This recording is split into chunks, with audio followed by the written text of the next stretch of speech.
Good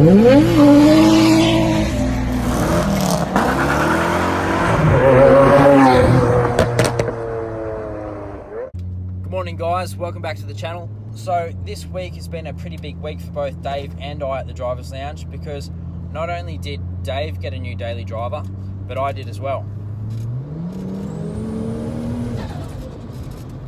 So what I'm sitting in now is an FPV FG F6 Ute.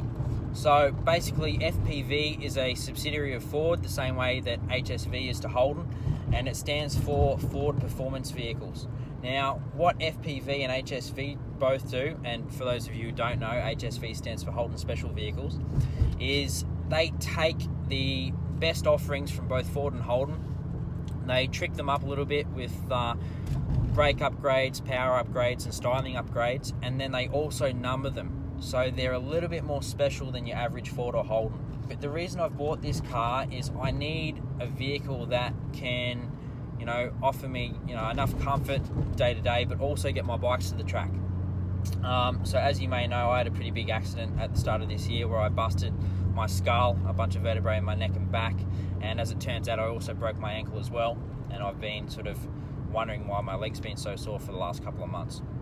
But the good news is I've been cleared to ride again after I do some physio, so I needed a car that was able to move my bikes to and from the track, and that's what I've got in here. I'm going to pull over and I'm going to run you guys through what this car has done to it from both factory and what the previous owners have done to it, and what my plans are for it, because yeah, it's booked in for some paint, and I've also got it booked in for a tune and maybe some valve springs in about a week's time.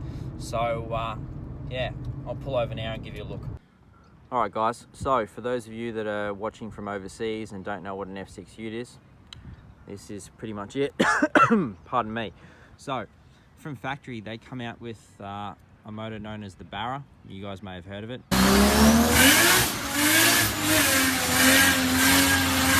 It's a 4-litre dual overhead cam inline 6, and they come out from factory with a Garrett 35R turbo strapped to them.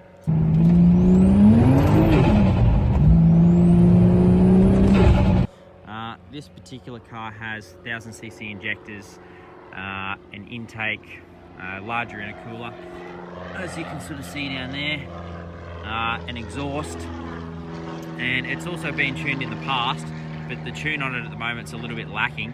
I'll put the dyno video up now.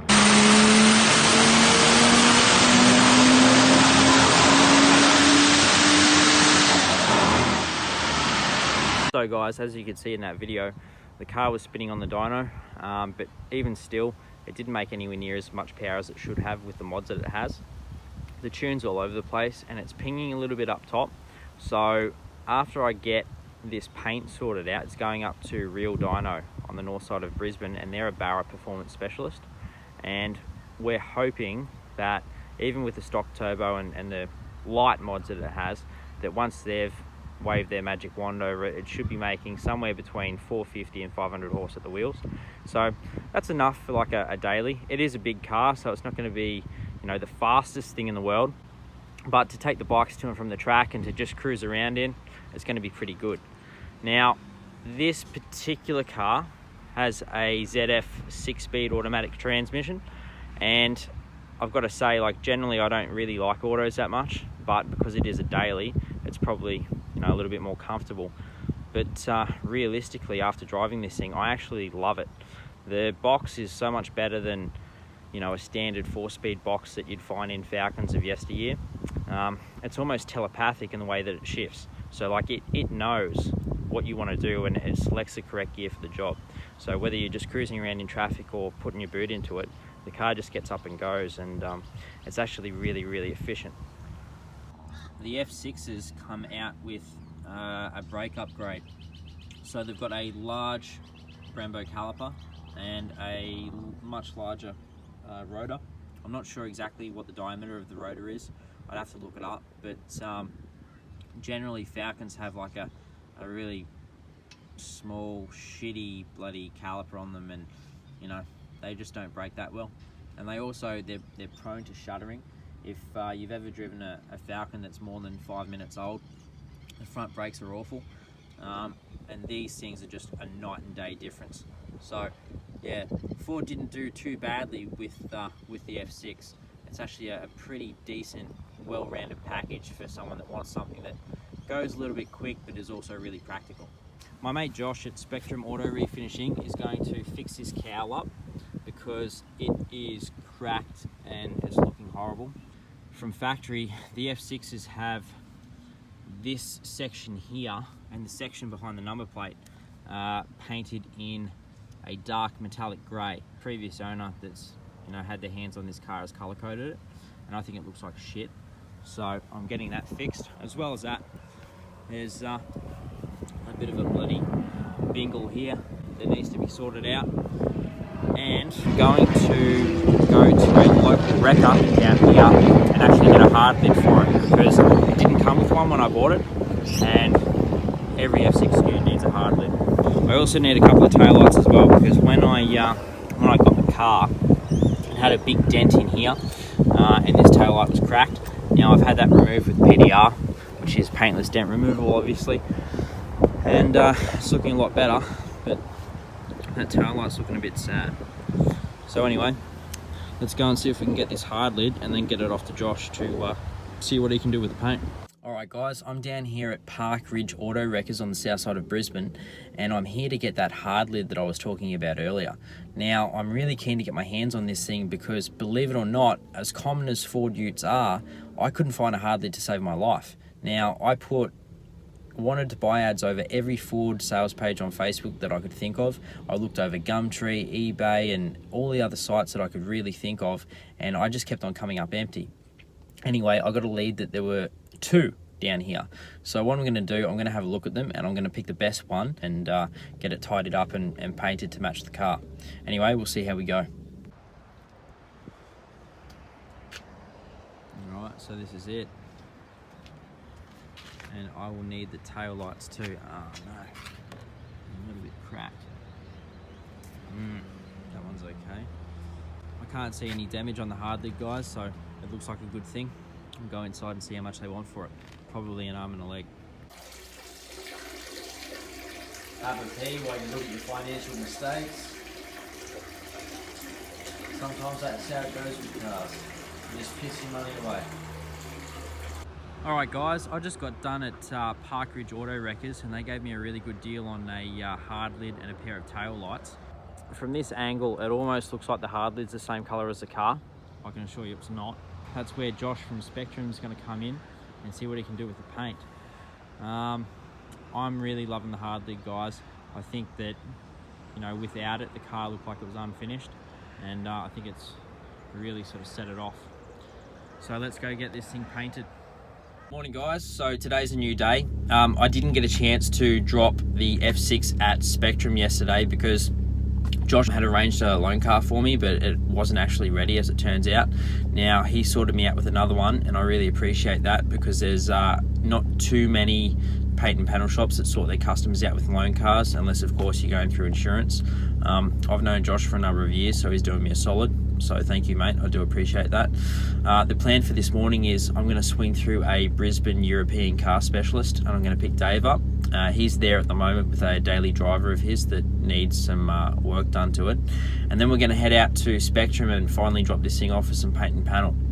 And I'm really looking forward to it, guys, because once the raccoon eyes, and those raccoon eyes, what I'm talking about, they're the inserts around the headlights that are a dark metallic grey colour.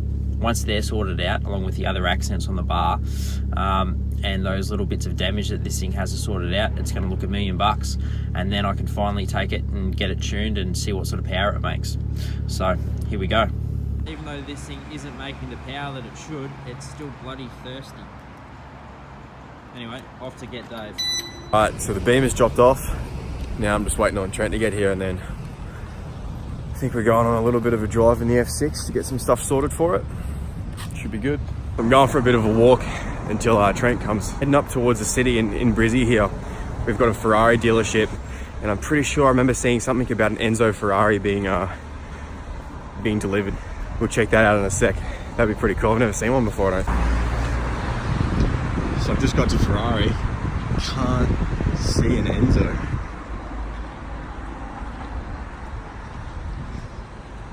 Damn, that's a shame. Onwards to the more exciting cars, Lamborghini.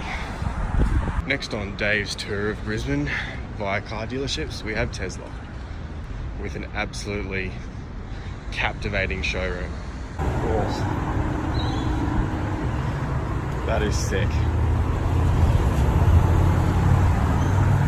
I've said to myself, I'm not setting foot ever in this dealership until I'm buying one. Oh my god. Shout out to Lamborghini Brisbane for building my car for me. Thank you.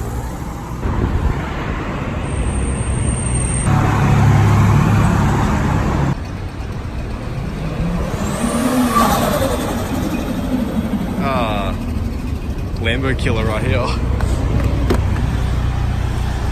Morning, bro. Mess, mate. How are ya? Not bad. Actually, you made half of this. Wow. Sugar cane. Yes. Oh, you got any tail lights? Yeah. Cool. Need them because I think it was the passenger side one was Smashed up. yeah, smashed. Oh. Dude, check out that yellow SV. How far are we away? Oh, mate, couple minutes. Really? I'm skipping a jump. I'm skipping a dose. Go straight. So after about half an hour of driving down this road, we're actually here. I thought we were here earlier, but this looks like it.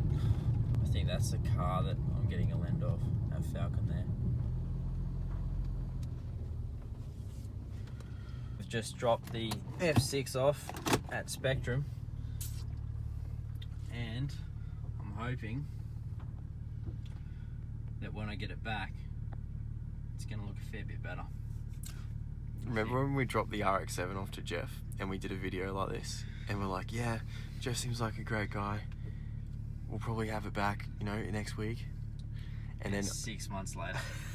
Do you guys remember that RX-7 that I'm talking about? It's still currently in my shed.